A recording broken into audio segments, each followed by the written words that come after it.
Hi there, folks. It's Jonathan Denwood here from WP-Tonic. And in this video, I'm going to be talking about one of the most talked about aspects of running a WordPress-powered membership or learning management system website on WordPress, and that's hosting.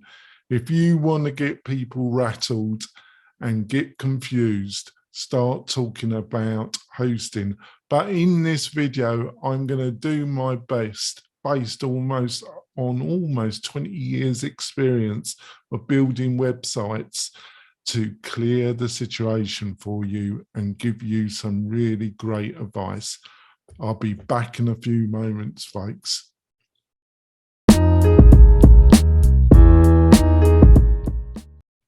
I'm coming back. I've given a promise. If I succeed in giving you some light about the subject of hosting, give this video a thumbs up, subscribe to my channel, and please leave a comment and give me some feedback. It's great hearing from you. So let's get on with it. So number one, there's going to be a lot of videos about hosting. When you look at the list, when you put your search into YouTube, and hopefully I've popped up and you're giving me a go, there's going to be a load of other videos, and I've got some unpleasant news for you. A lot of the people that you're going to be watching after you've watched this video are going to be talking a load of shit to you. And why is that? Because they're getting paid.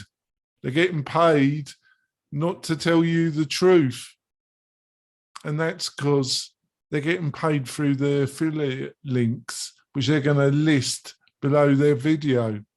Or they're going to send you to a website and they're going to hide those affiliate links through buttons. But they're being paid. And they're being paid a lot of money, because most most hosting companies pay big bucks to try and get you on their website and buy their hosting. And how do you think they can pay or be so generous to people that are pushing their hosting? Well, they do that by offering you a substandard service and by cutting back what they offer their clients. And like they say, that's how they pay their affiliates to recommend them. And they're all on YouTube peddling their lies basically to you. So, and I'm not going to name names because I don't want to get sued, but some of the biggest YouTube channels of so-called web experts peddle this nonsense to you. So let's get to the nitty-gritty. Well, if you've got a membership website and you've got no clients and you've got no paying students, you can literally run a modern membership learning management system literally on almost any hosting, because you've got no clients, you've got no students. So your website is practically not under stress. But as soon as you get 1, 3, 4, 5 students, it's soon going to all deteriorate very rapidly, because a lot of these cheap hosting solutions, they rely on your website getting no students and getting no traffic. And that's their business model. That's how, by paying the affiliates their big bucks and also sending you ridiculously priced hosting, and how they make a ton of money is by offering you totally ineffective hosting. And the reason why I get a bit hot on the collar about this is that it gives WordPress a bad name, a bad whatever. And it's not WordPress, it's crappy hosting that's causing you problems with your WordPress powered learning management system and membership site. If you're running any sort of membership with any sort of student base, you're in the same realm as a middle-sized WooCommerce website.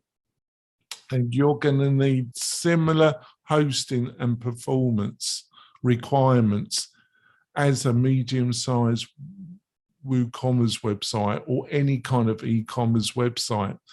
And if you ask anybody that's getting any kind of sales or any kind of level traffic on an e-commerce website, they will tell you the first thing they had to really change their attitude about was what kind of hosting they needed and what kind of price they're going to have to pay for it.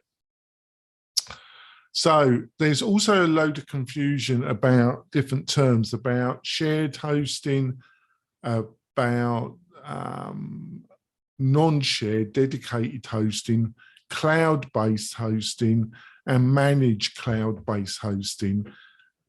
It's always been confusing, these terms, but over the past couple of years, the expansion of different types of hosting and different technologies have really made the situation very confusing with loads of different price points. Now, if you're starting out with a membership website on WordPress, you want some decent hosting, you're going to be looking at around the between $25 and $40. That's just how it's going to pan out. Yeah, you're going to look, there's going to be loads of people out there saying you can get hosting for $5, $10, $15. I'm telling you, it ain't going to pan out. Now, I'm going to throw some names out there. SiteGround. SiteGround as on the cheaper side of something that could probably work for you. They're not bad to look at, but they will try and upsell you endlessly, because unlike some of the other people, and the worst of the worst is GoDaddy, for God's sake, don't use those people. Don't use them for anything. Don't buy your domains from them, and for God's sake, don't get your hosting from them, because you're going to have a terrible experience. They are the worst of the worst. And I'm saying there's a lot really crappy hosting providers out there. So that's saying something. Don't use Bluehost. They're part of one of the biggest conglomerates in hosting with multiple brands. And Bluehost, they're even recommended by WordPress.com, for God's sake, which is a disgrace. But the reason why WordPress.com do it is that they get an enormous amount of payback from Bluehost for doing it.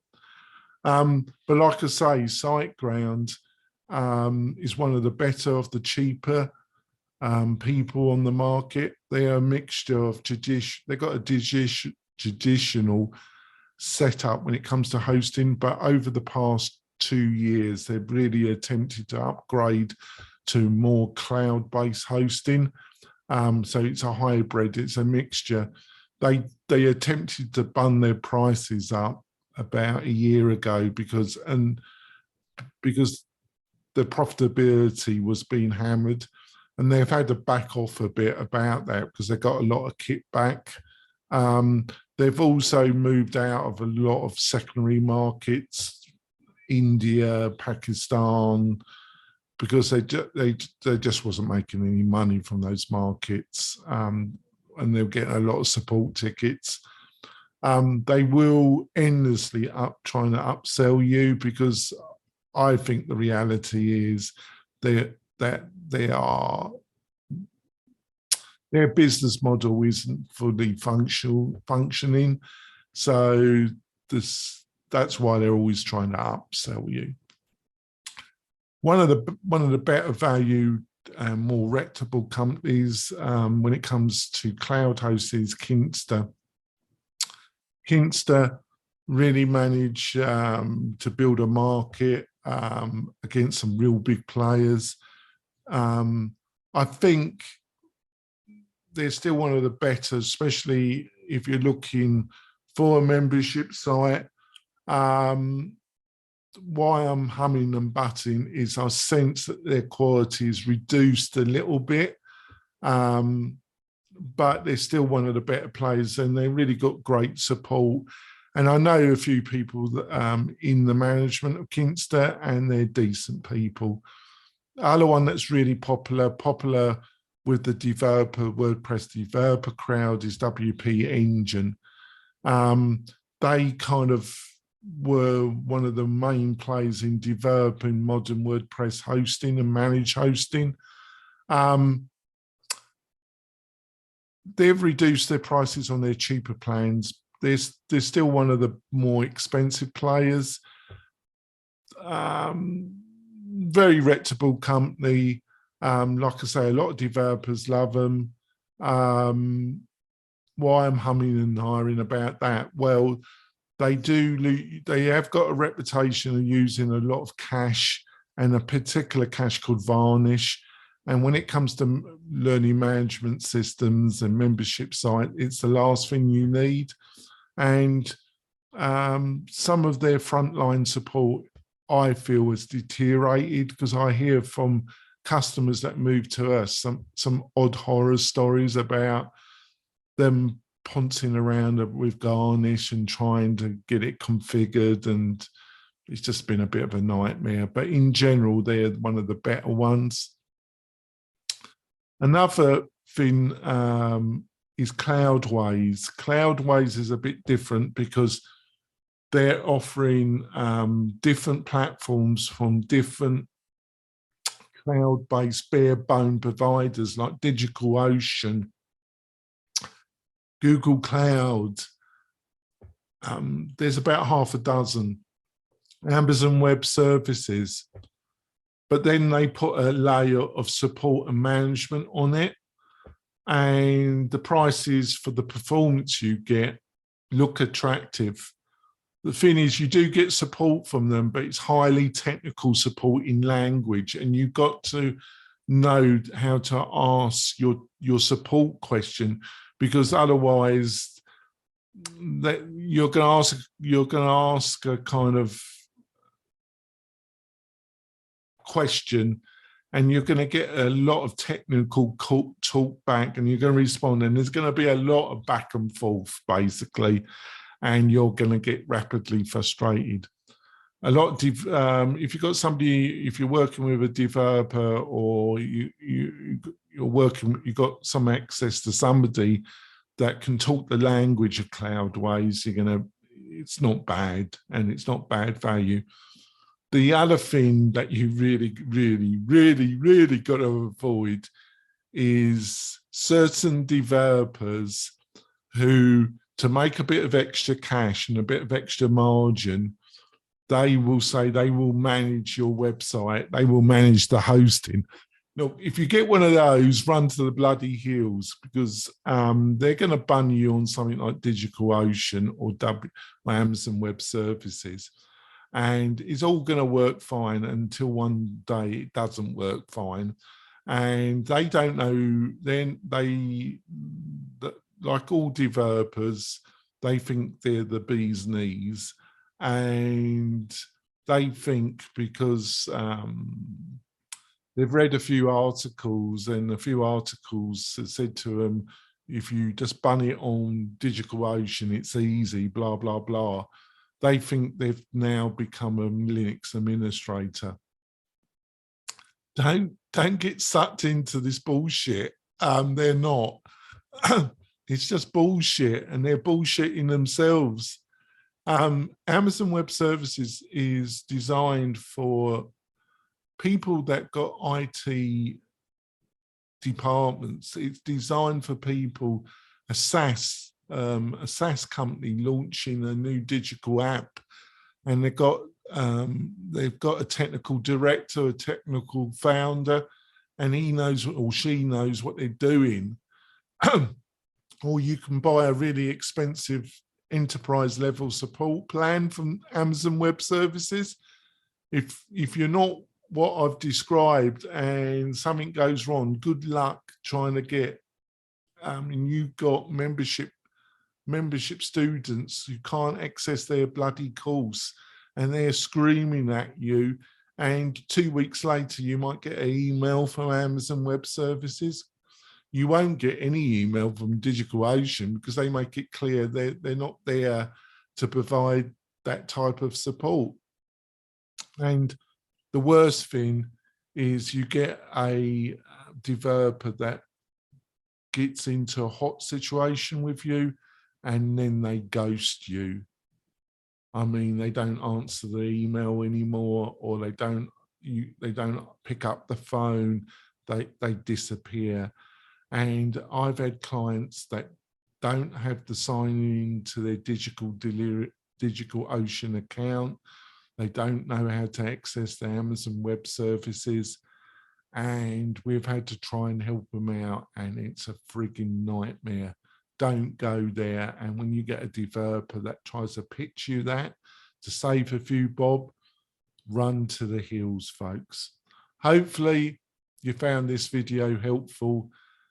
If you've got any questions, you can always email me. You'll find my contact details in the video notes. Outreach, book a Zoom with us, move to us. We're not the cheapest hosting provider. We specialize in learning management systems and membership sites on WordPress. That's our bread and butter. You get good service, and we'll be your partner. See you soon, folks. Bye.